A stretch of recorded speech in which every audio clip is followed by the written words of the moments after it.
কবর থেকে তোমার শাস্তি শুরু হয়ে যাবে।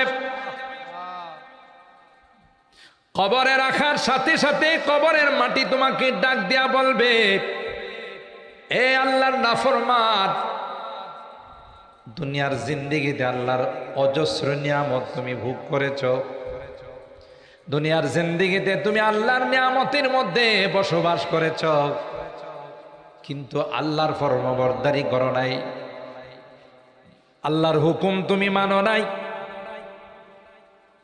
তোমাকে বারবার বলা হয়েছিল তুমি তোমার মতো করে তোমার জিন্দেগি যাপন করেছিলে।